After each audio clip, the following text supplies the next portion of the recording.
How's everybody doing? Nice to see everyone.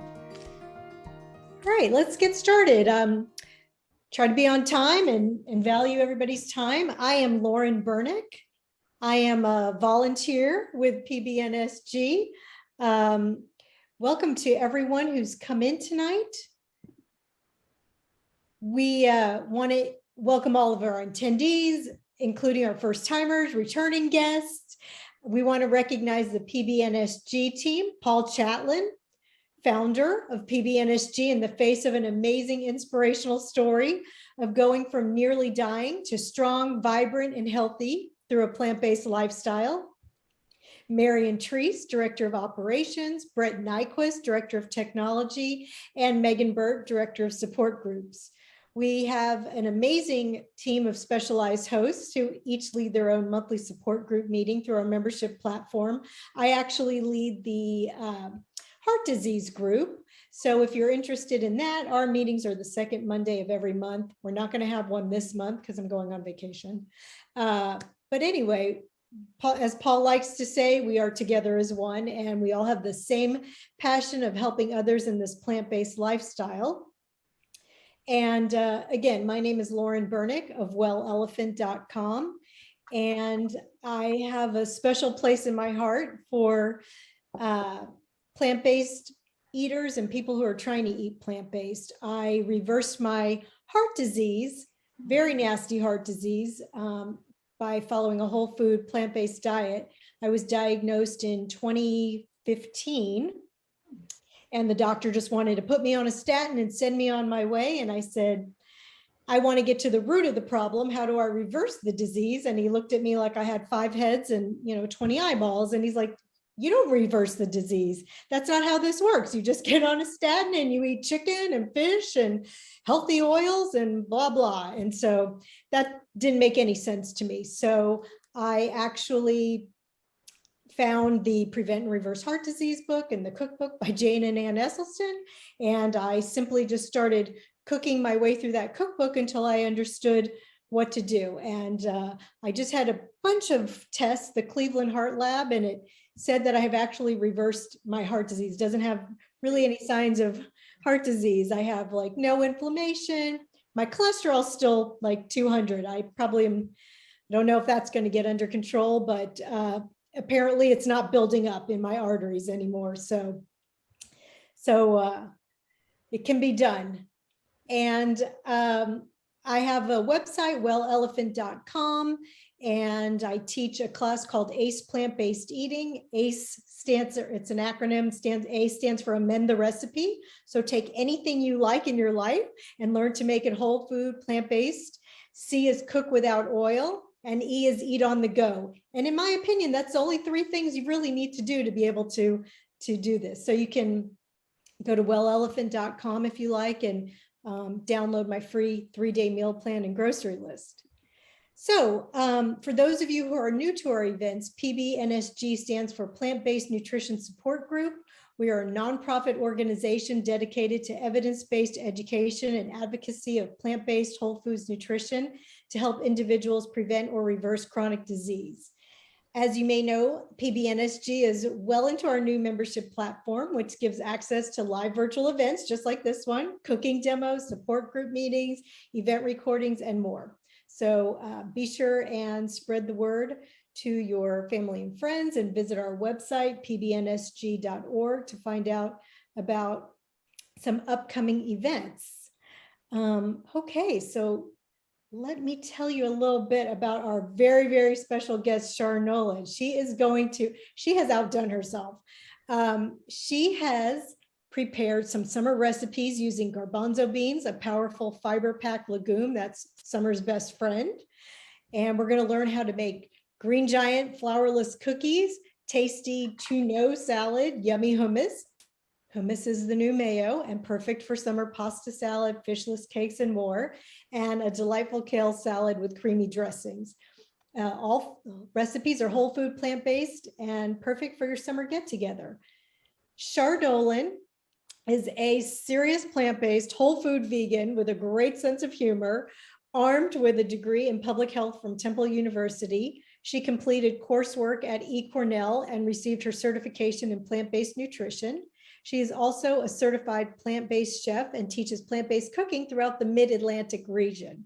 Char is a member of the culinary instruction team at Ruby Online Cooking School. Aside from cooking and teaching, you can find Char's written work in Veg World magazine, Edible Philly, and other periodicals and websites. At this writing, she is developing a website called Well Planted by Char Nolan, a lifestyle website with focus on health and well-being for older adults. Char is also a member of the Philadelphia chapter of La Dame des Escoffiers. Thanks a lot, Char. An invitation organization of women leaders in food, beverage, and hospitality. Char grew up in her family's Italian restaurant and prides herself with everything she learned about cooking from her grandparents. She began her plant-based journey in 2010 when she attended the inaugural Engine 2 immersion in Austin, Texas, where I live. Yay, Austin! And the rest is history. And so welcome, Char. Well, first of all, it's so nice to meet you because I didn't know that you were Well Elephant. And I'm so excited to meet you. I feel like I'm one of your groupies. Oh, thank you so much for that very kind introduction. I've been a big fan of PBS&G for many, many years since I first met Paul. Paul and I have met on the phone and via computer communication, but I'm a huge fan, and the work that the group has done and to see its evolution is just really wonderful. I'm going to give you my 1-minute bio, even though you did a really great job, because today I was thinking how I grew up in a house without cookbooks. No one cooked books, no one did anything. Hold on a second. I'm going to turn my phone off in a second. But my grandmother would say, take a hand, take a this, take a that. So I have done my best to recreate these recipes so they are easy to follow. But here's what I want to tell you. I want you to think outside the bean. If you don't have an ingredient, improvise and use something else. If you don't like onions, use shallots.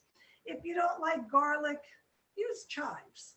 I mean, there's just an ever-ending list. Don't follow that recipe like you're taking the SATs. Have fun with it, cook what you like, do what you know, and everything will be great. So can I ask you a question? Sure. So that's such good advice. Now, so you grew up in your grandparents' Italian restaurant. I assume they had meat and they had like the gravy with the meat sauce on the Sunday, and we used to, yeah. It's even worse. I grew up in a household where there was a gallon of olive oil, not in a fluid or anything, but there was a gallon of olive oil next to the refrigerator. And not only did you use it in cooking, but you polished furniture and patent leather shoes with it. Oh my God, that's the same as my house. My stepfather was from the Mediterranean. And okay. And my grandmother, who lived to be 98, had the most magnificent skin because she used olive oil. So it's just kind of funny. And I'm going to jump in and say that I worked at Whole Foods Market. I was a marketing team leader. I went to a regional meeting and our regional president came into the room and he looked different. It wasn't that he had lost weight, but he just looked different. His skin was beautiful. And he started to tell us about this book called The Engine 2 Diet. And I was taking little notes. At the time, I had weighed nearly 300 pounds. I'm not ashamed to tell anybody that. Yeah. And on the way home, I stopped at a bookstore when brick and mortars were around a lot. Then I went to the grocery store and I was like, well, I can get oatmeal. I can do this. I can do that. And I have osteoarthritis. And I lived on like Tylenol and Aleve and all kinds of salves and everything. And on day 10 of the Engine 2 diet, I got out of bed and I was like, oh my God, this food as medicine thing is not a hoax. It's the real deal. And then I was like, keep going. And it's funny because every once in a while, a friend will say, oh my God, you have such arthritic hands. What kind of medicine do you take? And I say, nothing. So this year I'll be 73. and I don't take any medication. Wow.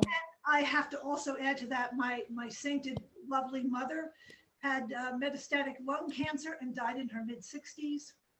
My sainted father, he was in his late 70s with heart disease and cancer. My siblings have all had cancer, heart disease, and diabetes. So they think I'm the quack of the family, but you just preach to the choir. That makes life a lot easier. So let me tell you what we're going to do today. I started out with a different menu, and then over the last several weeks, as I've been going grocery shopping, the prices of food are becoming astronomical. And then aside from that, lots of basic items seem to be missing on the shelves. And by basic, I mean things even like garbanzo beans. So it got me thinking that we have to embrace the bean and let the bean be our friend for the summer and make beautiful, delicious, nutrient-dense food, whole food, plant-based, no oil, SOS free. And let's just run with it and see what we can do. So let me give you an overview of what we're going to do tonight. And I have to tell you that it's 87 degrees in Philadelphia tonight. And I live in a very old house with an air conditioner on the other side of the house. But this is what we're going to do today.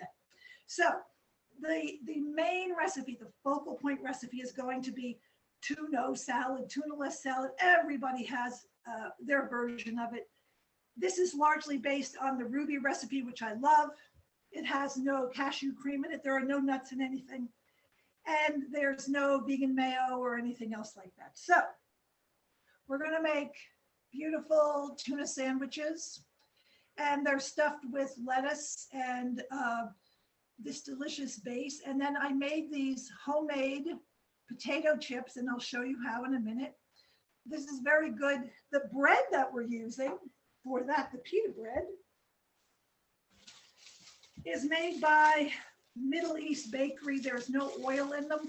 They're made in Richfield, New Jersey. I don't know if they are just local to Pennsylvania, but Middle East Bakery. Looks like they don't have a website. But anyway, this is really, really good. 0 grams of fat, can't go wrong. Then the other thing is Ezekiel products seem to be on the thin side. Went to 2 stores to get burger rolls and didn't find any. So what I did instead was cookie cutter, made a roll to fit this fish cake that we're going to make from the tuna salad. It's got a couple of secret ingredients in it. And the other interesting thing is when you heat up the seaweed that's in here, it lends a much fishier flavor. So it really does taste like a fish cake. And I'm going to put this right up here. These are hashtag cucumbers because I don't like slimy cucumbers. So I cut them in strips. I personally ate the seeds and then just stacked it like it was Jenga. And that will keep them from getting slimy. And if you're going to dip them in something, they'll have a little extra texture. So we've got the tuna sandwich. We've got a fish cake. And, excuse me, let's see. We've got these amazing cookies that we're going to make. So here's what happened. Once a month, I donate 20 whole food, plant-based, no oil, SOS-free meals that I sell at a kombucha studio, and all proceeds benefit the World Central Kitchen. So since April, I've donated $1,200 by selling these meals. And I don't use the words whole food, plant-based, because for regular vegans, that's like super scary. Or they don't think that I'm committed to the entire umbrella that comes under veganism. So my meals sell out in a New York minute. And here's the best part. So many of the people will come with their book of Prevent and Reverse Heart Disease and tell me that they're a patient of Dr. Esselstyn's and that they love coming to get these meals because there are a few places that they can go. So it's a win-win, do-good situation. And I feel really so happy to do that. So we've got the tuna, the fish stick, and the other thing is we're going to make fish tacos. So Hold on a second. We'll be constructing those later, but this is what it looks like. I cooked it on the stove. Remember, it's got all of the ingredients that kind of cooked down and made it crunchy. I put some cumin in it to make it taste fishy. Mexican-y. And you'll see how pretty they look when we're all ready to get started. So I'm going to move a couple of things out of the way. Is everybody good? Anybody have any questions? Hi, Judy Lemko. I see you there. Hey, BJ, how are you?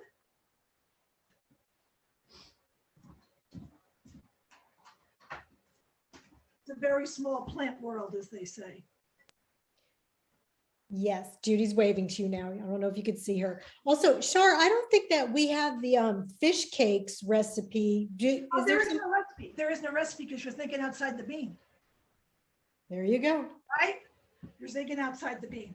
Gotcha. So just a couple of other things before we roll into cooking. When I was growing up, my grandmother would make what she called people cheese. And I don't know if any of you are of Italian heritage, but we're going to use some people cheese tonight in our salad. And people cheese is when you take stale bread and you make breadcrumbs out of it. Now, this is a stray version for what my grandmother made, but I toast it on a little pan, toast. At the end, after it is cooled, I add garlic powder. And the reason why you add it at the end is because garlic can burn very quickly. It can change the color of your food and add a very ugly, bitter taste. And there's nutritional yeast in there. And I think I put some black pepper in it. You'll see what we do with that. So the other thing is, I promised you, I gave you links to a couple of my favorite things. And what we have here are, this is the Tupperware chopper. This thing saves you 800 times a day from having to get your food processor out or whatever. It just works like a dream. You can make sauces in it. You can do everything with it. My original one was a gift from none other than Ann Esselstyn, and I use it every day and think of her. And I needed to upgrade to a bigger model because I use it all the time. If you don't have one, definitely get one. This is, so I love gadgets, but I don't like to spend a lot of money. Go to the bargain rack at Home Goods. It's like really cheap therapy. Bring $10 with you. So this, here's a potato. This has a little razor on it for lack of anything else. And what it does is it cuts these paper thin potatoes. Then after you cut the whole potato, you line them up on here like this. And you always hold it by this because if your fingers get in the way, they fall out. You don't have to put anything on them because the sweetness of the potato is so good. And there are instructions with how to make them. I cook them for about 4 minutes, but every 30 seconds because I don't want them to burn. Because remember that there's sugar and a lot of water as well. So this thing is fabulous. It does fruit. You can do apples. You can do sweet potatoes. You can do anything that you like. The other thing is I have all my fingers, all my digits, and this is the Sharper Image mandolin. Works like a dream. I got it at like Home Goods or one of those places, but I absolutely love it. It's very safe. There's a hand guard for it, and I've had this for about 10 years. I won't tell you about the time my husband had to take me to the emergency room with an old food mandolin. And last but not least are these little clippers. And what they do is they cut multiple and equal pieces of herbs for you. So if I go like this, you'll see them drop. My cat will eat this. She might think it's catnip, but it's what I use to garnish the fish cake. And I gave you all of the websites for everything. So if you need a new gadget or you want to have fun in the kitchen, you are very, very good to go. So the last thing is, and Lauren and I were talking about how when you follow the kind of method of eating that we do, that we drink a lot of water and a lot of sparkling water. So with that said, I have 3 glasses here. They all have ice in them. These are blueberries that I froze so that they would add a slight sweetness, but also help to keep the drink cold. So what are we going to make, you ask? If you follow me on social media, you know that I am a devout coffee lover. I've lived in Brazil and Honduras. I love everything about coffee, but it was time to stop drinking coffee. So whether you like Pero or whether you like Cathix, why not make for your guests some iced Pero? And it looks good and refreshing, easy breezy. You can make a quart of this up. I threw a little cinnamon in it just to sort of add a little sweetness. So that was good. And then this is Canadian lemonade. When I worked at Whole Foods, this is so funny. I had a boss who was Canadian. And he was like, you got to do something for Canadian Day. And I was like, okay. And I wasn't plant-based at the time. So it was like, I'll look for anything that has the adjective of Canadian. But then research that Canadian lemonade is lemon, water, and maple syrup. So here is some delicious lemonade.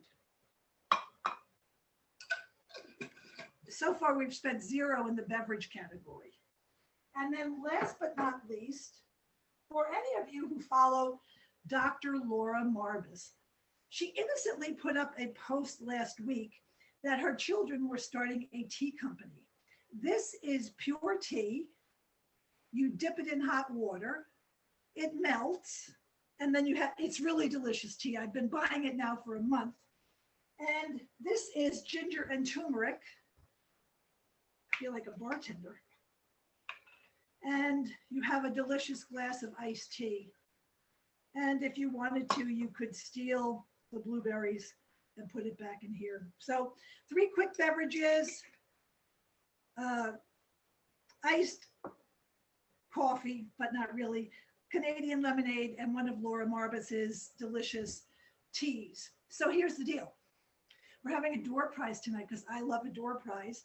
And later, Lauren will tell you the criteria, and I will personally send you a box of this gorgeous, beautiful, delicious tea to your door. So again, think outside the bubble, and we've got some delicious beverages to serve your guests. All right.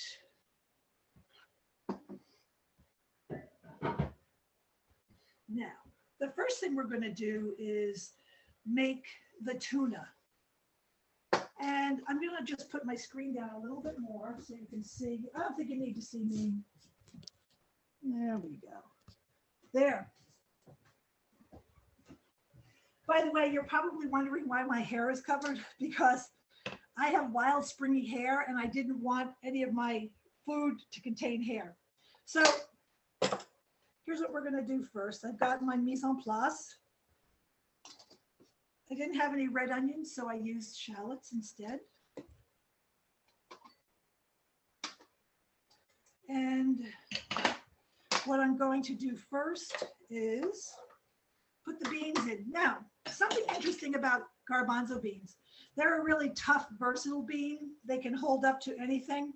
But if I'm going to make an icing with garbanzo bean, I take the skin off, because you want a really silky, smooth, you want it to look like Pillsbury, only you want it to be a healthy version. So it's kind of like a relaxing Zen thing to do. There are other ways to do it. You can put them in a paper towel or whatever. Rinse them well. When you rinse any canned food item, whether you're removing sodium or sugar, you're taking about 37% of the surface sodium off.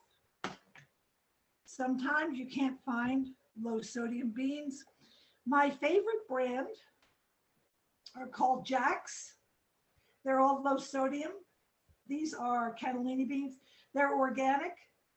They're very reasonable. And the other thing I want to say is, if you go to a big box store and you buy their canned beans, there's going to be more aquafaba in it. It might weigh 15 ounces, but it's not going to have a lot of beans in it. So you're going to mash with a little masher. You don't want it to be totally mashed, but I'm going to say that I like to mash about 80% because I like looking at the texture of the bean and seeing the origin of where the food came from.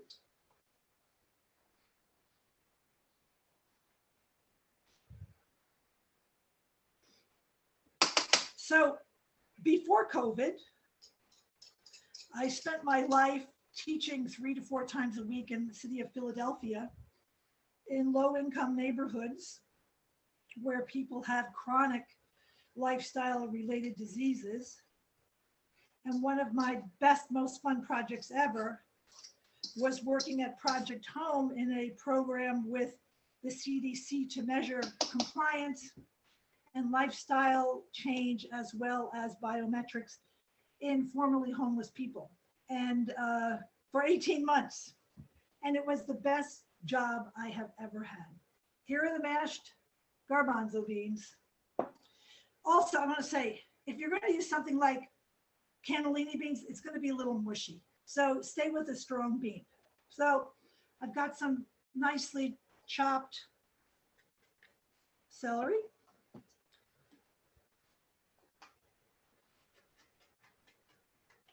There we go with that. I live for lemon juice. And interestingly enough, lemon and salt flavor receptors are in the same part of your tongue. So if you don't tell your body that you're salt deprived and you use lemon, you'll keep your body happy. And think about how you want to layer and elevate a flavor. Use lemon juice and bam, bam, bam, you have a whole different flavor of what it is you're going to use. Then I have some mustard because I can't live without mustard. And to be perfectly honest with you, I buy it by the pound. These jars are fun to use, and you can easily transfer it into a squeezable bottle. And I've got about a half a cup of hummus. And I've got some seaweed flakes. And my seaweed comes from a company called Daybreak. It's a woman-owned company. I like it because they sell their food in glass jars. And one of my goals this year has been to be a better steward and not buy things in plastic.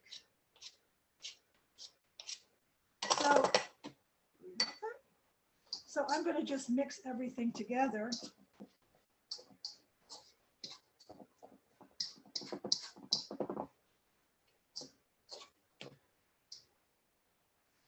And I think that, hold on. Where did I put that?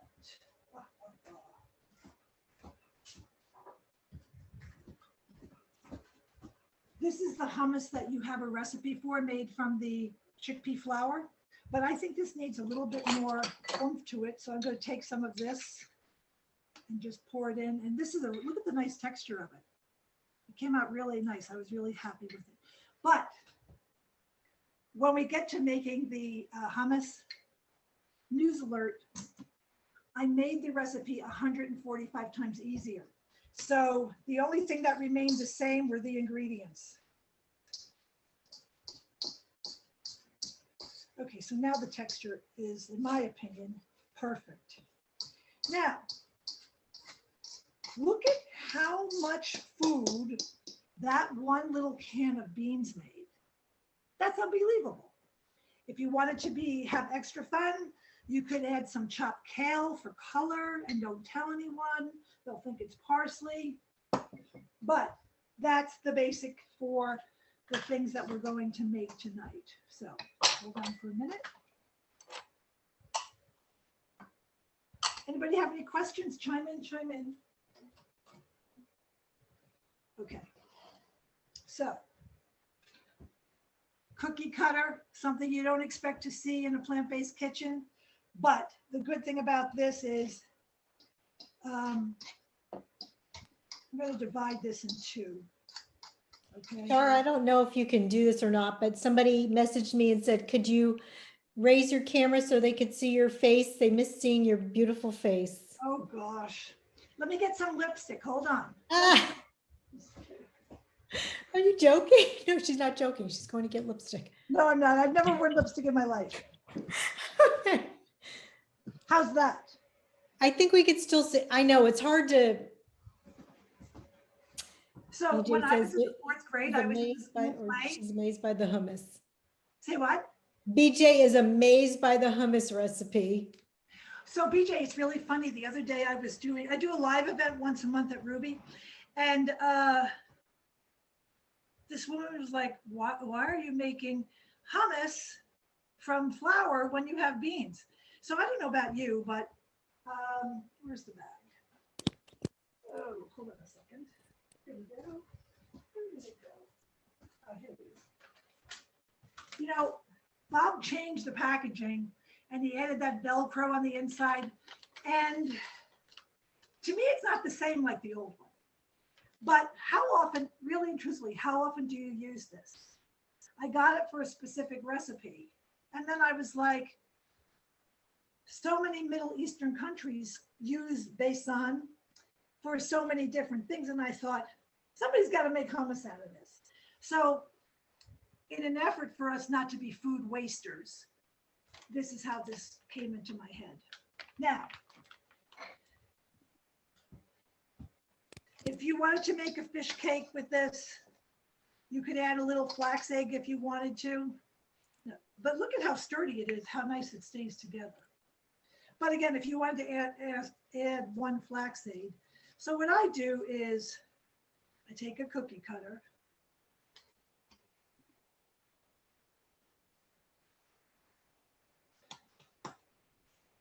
And if you like working with your hands, there's the perfect fish cake.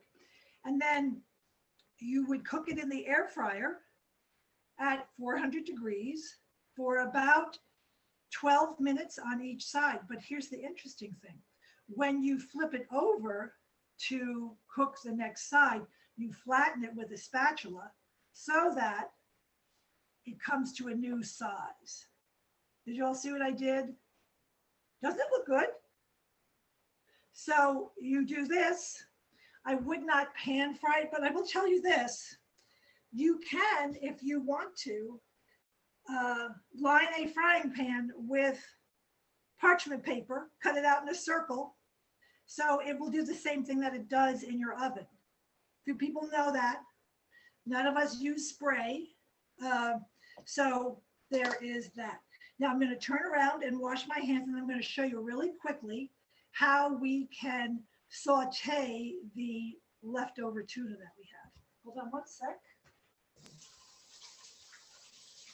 Can you hear me? Yes. Are you saying that you put the fire on your pan while there's parchment paper in there? So I have my induction stove top. I don't usually cook with Teflon.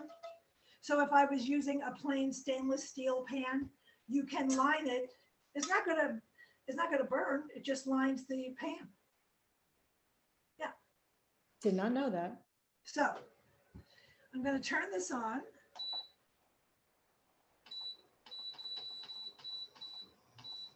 I'm going to put it up to about 330 degrees. I'm going to let it get a little warm.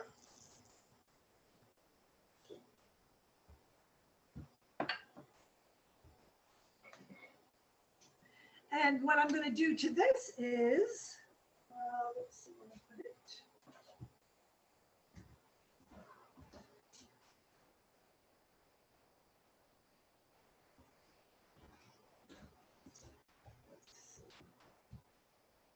Well, it's probably right in front of me, but I don't see it.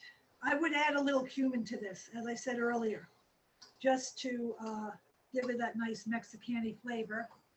Sounds good to me. Now, hold on for a half a second.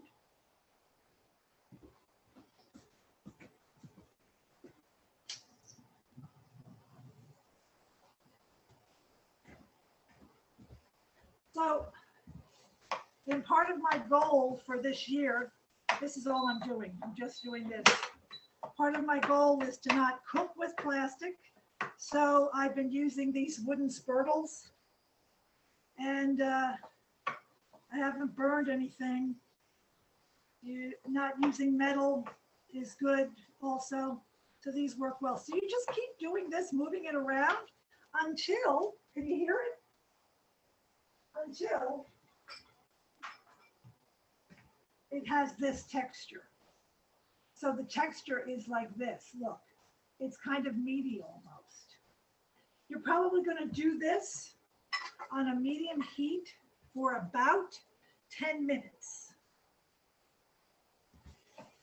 And Lauren, if you want me to send some follow-up on these, I know I'm happy to do that if people need additional information. Okay. Somebody has a question. What about silicone spoons? Oh yeah, I like silicone. I know some people are freaked out about it for some reason, but silicone works. Yeah, I like that. It smells really good in here, I just want to say. Okay, hold on for a half a second. I'm going to eat very well these next few days. Don't you worry.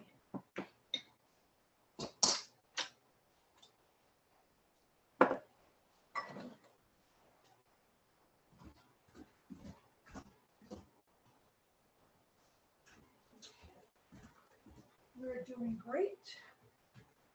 Now,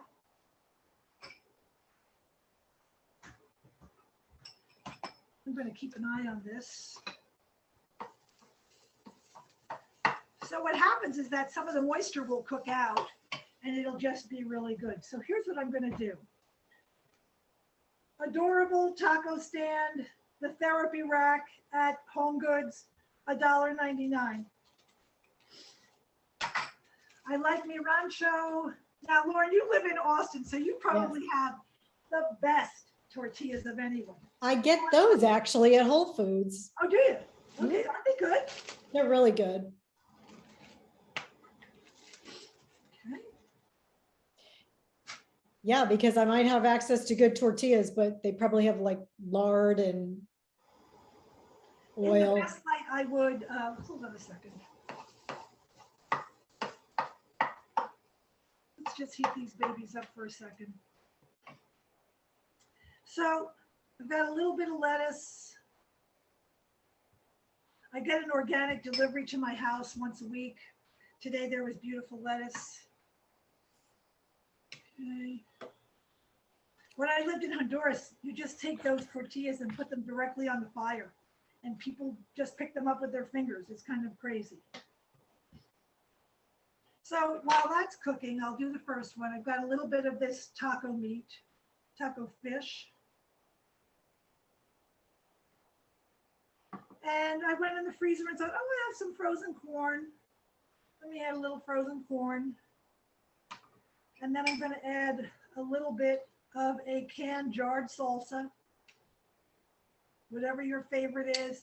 But then, instead of using hot sauce, okay, good. Instead of using hot sauce, I'm using Date Lady sweet chili sauce. Does anybody use this? I haven't used that, but I use her other things. Well, That's this fabulous. is beyond delicious. So let me add some more lettuce, because you want to get those greens in any way you can. A little extra corn. Excuse me.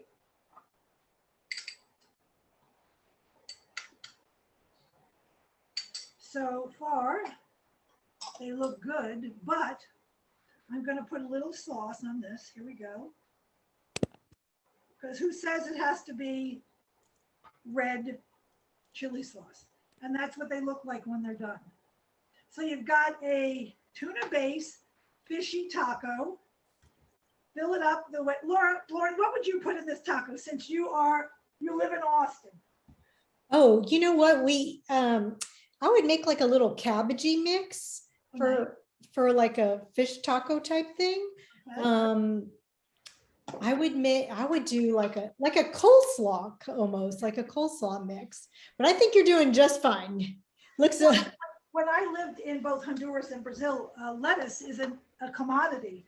So all of the garnishes are made with cabbage because it's easier to grow cabbage. right. So I think that's where that influence might come from. Yeah. But dinner, breakfast, leftover, whatever, it's going to be good. Let me clean up a little bit. All right. Who has any questions? Let's see. I don't see any questions. Just lots of this looks good. Well, that's always good. Yeah. All right, I like that. Okay.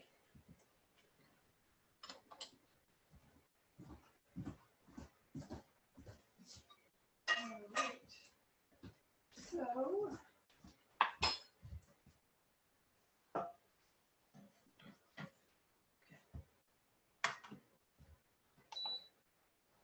So next, I'm trying to think, well, I think we'll do the hummus last.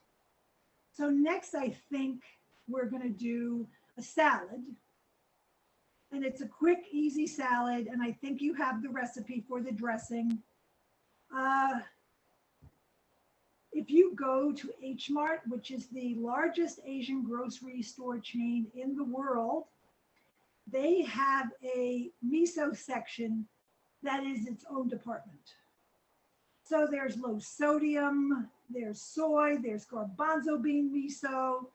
Miso is made from many different beans. So if you know people who say, I can't have soy, you go to H Mart, you can find a delicious, delicious miso. So for the sake of time,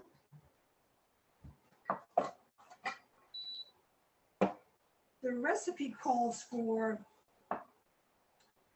let's see if I can remember it off the top of my head. There's garbanzo beans, there's water, miso, a teaspoon of low sodium tamari. That could be optional because I think the miso has enough sodium flavor in it. There's lemon juice in everything that I make. There's mustard in it. So when the dressing comes out, now hold on a second. When I make a dressing, I take my coffee frother, and to just add a little extra thickness to it, I just put this in and I let it mix up the salad dressing so that it has a little extra creaminess to it. Because let's face it, there are some dressings out there. I say to myself, I should just put water on my salad because sometimes they seem so watery to me. So this is really good. I only have one frother, so I don't let it know. I don't tell it that it's a coffee frother. So what I'm going to do here, I already stripped and I massaged my kale. So it looks like this. When you buy kale, the first thing you should do when you come home is strip it and chop it and keep it in a bag in the fridge because it won't die on you. It's a cost-effective way to keep kale alive, so to speak. So I'm just going to pour a little bit, maybe 2 tablespoons. If you weren't here, I would be using my fingers. And for anybody who has gone through the Ruby course, this is a very similar recipe to the Dijon vinaigrette, but I think the beans give it a little extra base. So, but now I am going to use my hands. If you make your own dressing, store it in a jar, keep it in the coolest spot in your refrigerator. It'll last up to 5 days. Don't make a salad dressing and find it 2 weeks later, I wouldn't eat it. So 5 days is the max lifespan, so to speak. Now, got a bowl. I'm going to use my fingers to plate this a little bit. And then I'm going to add just a couple of cranberries for tartness, for sweetness, and color contrast. Then I'm going to add a couple of raw. By a couple, I mean a pinch. So there's the salad so far. And then I'm going to take some of that leftover Ezekiel bread, and I'm going to sprinkle it on. I have a fan on, so things are blowing a little bit. But what this does to your salad dressing, it gives it a ton of texture. It's not like you're just eating kale and beans, but all of a sudden there's a new flavor and a new texture. It's oil-free. It's delicious. You can put it on, I like to put it on spaghetti, as a matter of fact, because it's sort of like faux Parmesan.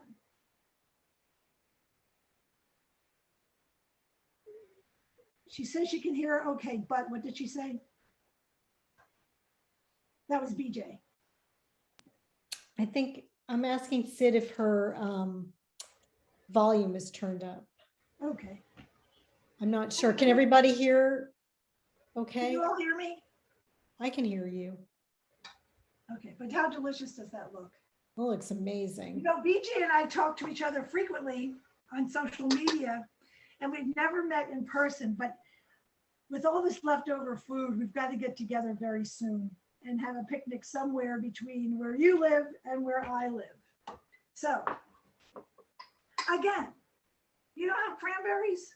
Use raisins, use dates. You know, dates are a great source of potassium. So instead, actually, a date has more potassium than a banana. So put a chopped date on. Another thing about dates, people can easily get carried away with them because they're not a low calorie food. So one date and snip it up into a lot of pieces, and that should do you pretty well. So that's the salad. Let me move this over here.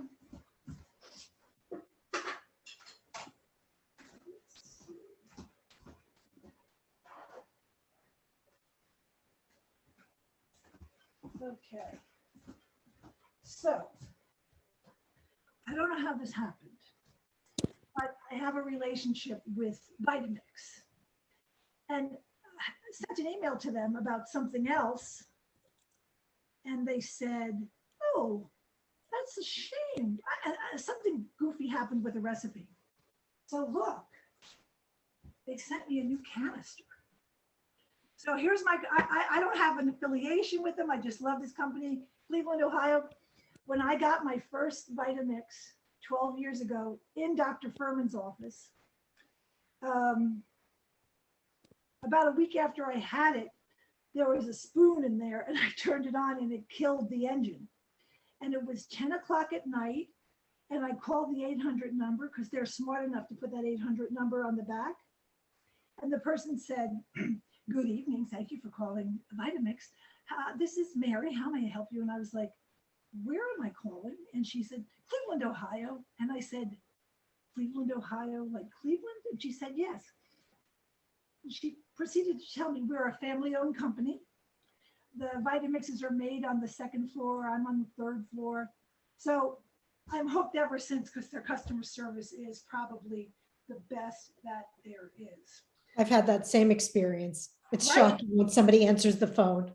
Am I right? You're like, what? It's crazy. Yeah. Yeah, totally. So here's what I did. All right. We have a couple questions. Oh, sure. Are you making the mayo tonight? When I say hummus is the new mayo, hummus. Hummus. Okay, that's okay. And then to clarify, can we use parchment paper when we are using a stainless steel pan? That would be an equivalent to baking in an oven. So let me be clear. If I was doing something like just flipping a burger, like I would do here, it's perfect. If you're gonna saute mushrooms or something, I wouldn't use it. Okay. Because the moisture in the mushrooms are 88% moisture. So Right. all of that moisture would disintegrate the paper. Okay. But if you're just like cooking something that's going to stay pretty much like a pancake, you could Exactly. use it. You know what? That's a perfect example, a pancake. Because pancakes for a lot of us are still really hard to master. Right. And what's BJ's question? It's just so the food doesn't stick to the pan in lieu of cooking oil. Right. Yes. Thank you, BJ. Yeah. And also, you know, I cook pancakes in the oven sometimes. You know, I'm seeing that a lot. Do you use parchment paper? Yes. There. That's the example. The same thing. That's what you're saying. Okay. That's crazy though. I think we're all like overwhelmed with this new information that you can put parchment paper in your pan. We're all like, does she mean you can put it in the pan? So let me Yes. be specific. You would put the paper in the pan before it heads to the stove, to the stovetop. You wouldn't put it on while flames are bursting in air. So would be part of your mise en place, more or less. Part of the what? Your mise en place is your organized kitchen of getting all of your ingredients together. Okay. You're assuming I'm fancy. Probably everybody else knew what that was, but okay. I'm just fancy. I'm a fancy girl from Queens. What can I say? I'm just a fancy girl from Queens. I'm from Queens. You are? Yeah, from Forest Hills. For real? Yeah, So I was born in a store. DJ? She's like, Well, wait, I have to just tell you a really funny story. One day, BJ posted a photo of her mom and dad at their wedding. She's laughing her head off. And I texted her and I said, did your parents get married at the thatched cottage? Which was a very big event hall back in the 60s. And she said, yeah, how did you know? And I said, my sister has the same exact picture from her wedding. I was born at the same hospital as Christopher Walken. What can I say? what's that? What hospital is that? Victoria General. Okay, so I made life easy. Okay, so I have the hummus recipe in front of me. I have 2.5 cups of water. Today I had some Engine 2 stock hanging around. I love this, it's really good. And it called for 2.5 cups, that's 16 ounces, so I had to add a 1/2 cup of water. I added all of my liquid ingredients, which are tamari and lemon juice. I'm not going to worry about the corn. And I like garlic. I'm going to start out with 2 big ones. I didn't do anything to them. I just took the stuff off. And then these are all of my dry ingredients: the chickpea flour, cumin, and I put a little parsley in here because I thought I need a little bit of color. So I'm going to pour this in. Now, I'm not going to put it in just yet, but I think I tested this recipe like 3 or 4 times, and it had that, I've never eaten mercury, but to me it had like a mercurial flavor to it. And I didn't want to add more lemon juice because it was going to mess with the texture. So, secret ingredient, lemon extract. It added the perfect balance of flavor, and it was just totally delicious. How much, you say? Now, the other thing I just wanted to point out is that I buy alcohol-free extracts in my house.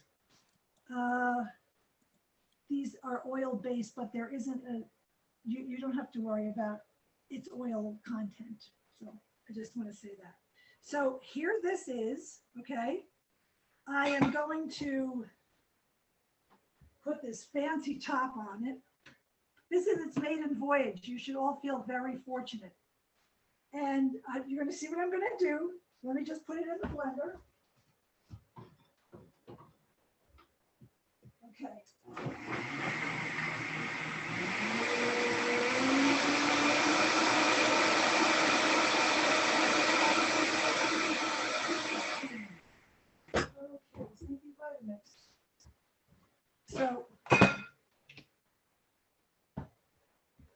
This is what it looks like. Now,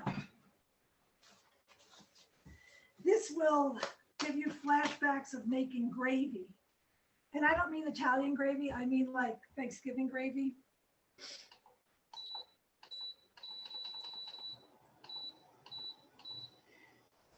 What you need to do with this is stay with it.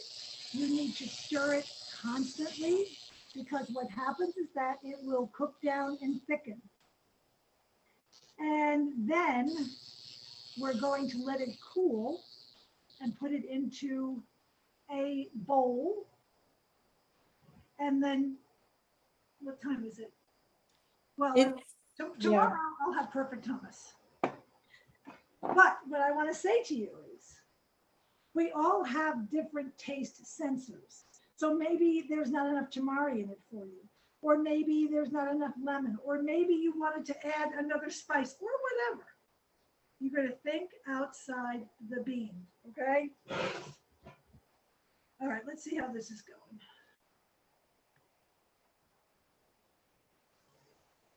Nice little sizzle. And this texture is just, oh, listen to that. So remember that theoretically speaking, this is flour. So what happens when you mix flour and water is that they thicken. So, oh boy.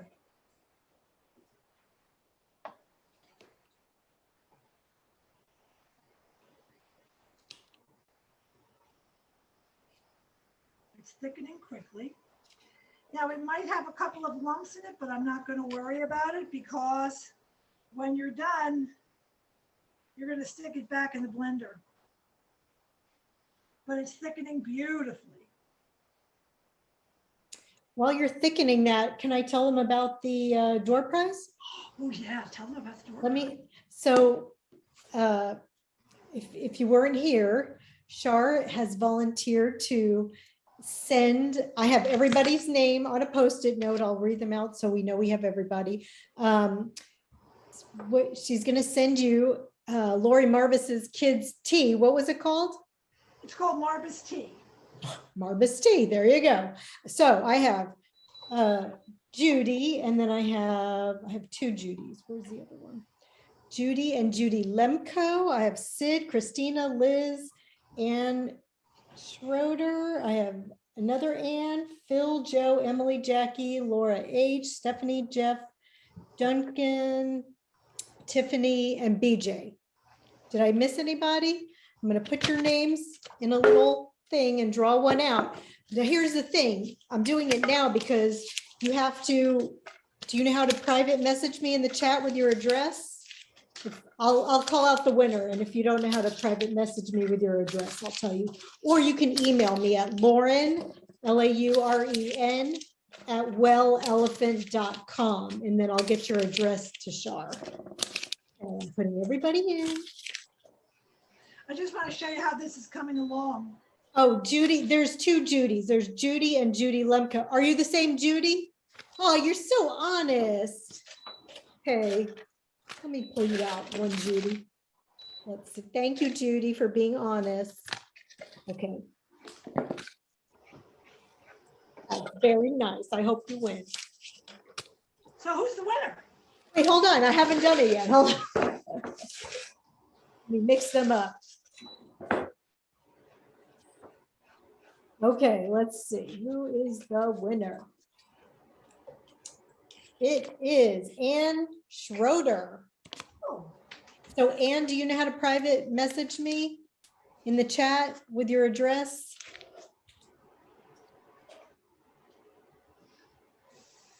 Congratulations. That's exciting. That tea looked really good. It looked like a I tell you, that's really delicious. So Judy Lemko is from our area.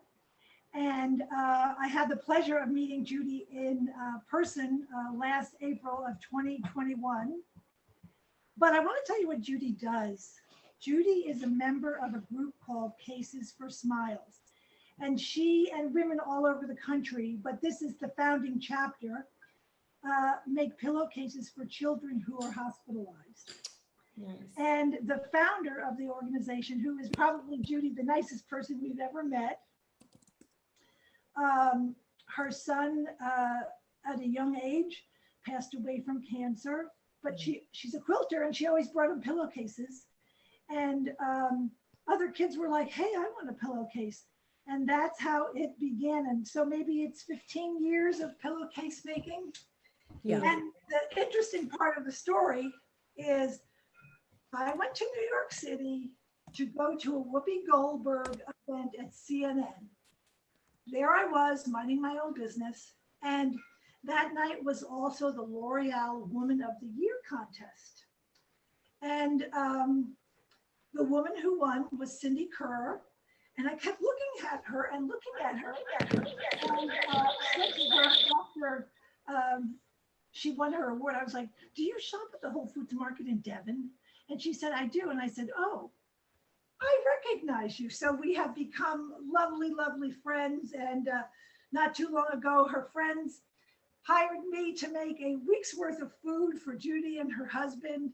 And Judy, you have like silk in your blood. You're just so, so good. Cindy. Oh, I'm Cindy and her husband. You said Judy and her husband. Cindy, I met Cindy. No worries. So look, here is the hummus. It doesn't even, I'm not going to puree it again, but do you see how it looks? Was it easy? So play with the flavors, what you like, whatever you want to add, make it your own. But 2.5 cups of liquid to 3/4 of a cup of the flour. And store your flours in the freezer. That's always good. Oops.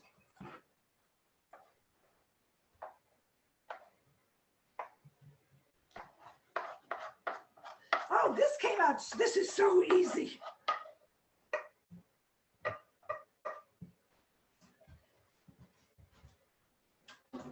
So That looks amazing. 18-ounce bowl. I can't believe you made that out of the flour. It's amazing, isn't it? Genius. So I'm going to move these out of the way. So we're at 8:03 Eastern. Oh, darn it. But I'm not saying you can't make it, but could you just like go through the cookies really? Can you do it really quickly? And if anybody has to go, we understand. But.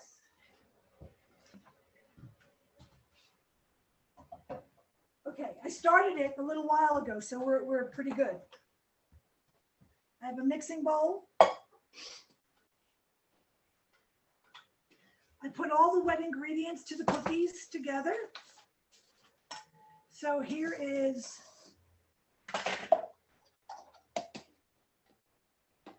whoops. Hold on a second.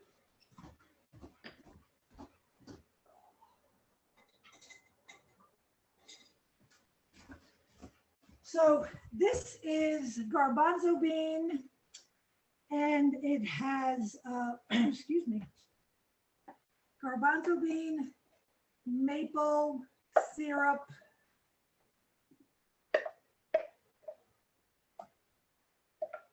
and that's all it is. So it's almost kind of cake battery, okay? And my dry ingredients are 3/4 of a cup of old-fashioned oats, 1/2 teaspoon of baking soda, 1/2 teaspoon of baking powder, and if you can, try and get the baking powder that is aluminum free. If you've read any of Dr. Neil Barnard's books and the relationship to brain health and aluminum, there we go. So I'm going to pour this in. There's also a 1/2 cup of sunflower butter in here that I made myself. There you go. So if you're somebody who likes to add whatever you like to add to cookies, go at it. Have fun. And this is 1/3 of a cup.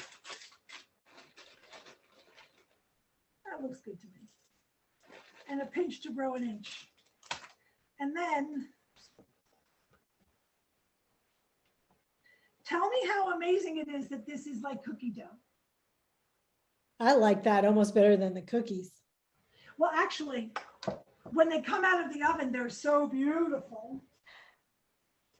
So one of the things we were talking about Ann Esselstyn earlier, Jane and Ann have a great YouTube channel. And Ann said, if you want your parchment paper to fit, crumple it up and then put it on your baking sheet. Oh, Okay, now, excuse me.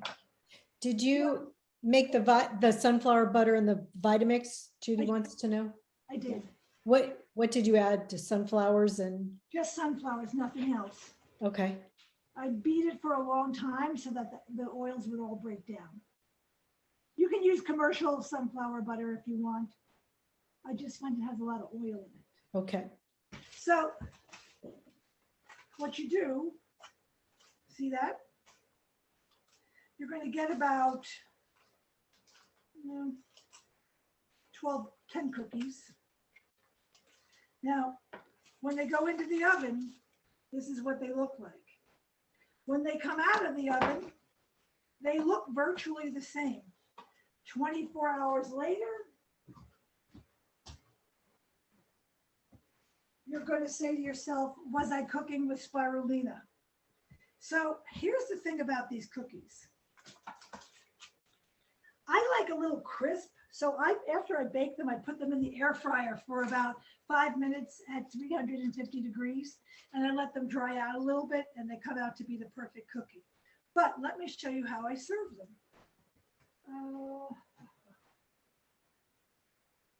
My kitchen is so tiny, you would think that here we go. I thought it was over here. Here we go. Little jar. Cookie on the top, brownie on the bottom, a little dessert to go, and these are going to be in the lunches that I'm selling this week at the fundraiser for World Central Kitchen. All right, let's close out with a question, and then I'm going to close out with a comment. Who has a question? Not leaving till I see a question. Just keep saying you're amazing. You're giving great tips. Let's see. Hummus question. I think it was, does making the hummus this way add a unique flavor or texture? You have to play with the flavor because remember, the beans have been cooked in salt. And so you have that underlying salty flavor. So you kind of have to play with the flavor a little bit. Okay, that's a good question. Yeah. And does everybody have my email if they need it? What is it? I'll put it in the chat. Char, CHAR _ Nolan, NOLAN, at AIM.com. Char _ Nolan at AIM.com. And you can find me on social media at Char _ Nolan. And my closing comment is this. We all start somewhere. We want to go from point A to point B. We all move at different speeds. Wherever you are today, I'll share this with you from a very personal spot. 20 years ago, I was a person who would drive through McDonald's and pretend that I was getting food for 2 people. And I drive by McDonald's nowadays and go, oh my God. And I never have any regrets in life, but I wish that 40 years ago, I knew about following a plant-based diet. That's it. Agree. You're a treasure. I've wanted to meet you for a long time and you did not disappoint. I can say that. This tonight was filled with so many tips. I've been doing this for 7 years and I learned like 10 things tonight. So amazing. And I think that my friend Laura Crabtree Hollenbeck is on here tonight, and she is a gem. Her food is beautiful. It's a pleasure to see people who I know. We should all get together in person, maybe meet at the Soy Cafe. All right. Lauren, you have been a dreamboat. I'm so glad I got to meet you. And Thank you. peace and love to all. Oh, thank you all so much. And if there's any updates, we'll put them under products in the PBNSG website under shop. Thank you all. Have a wonderful night. Thanks for watching and for being a part of the PBNSG community. If you found this video helpful, be sure to give it a thumbs up and subscribe to our channel for even more plant-based insights, expert interviews, and delicious recipes.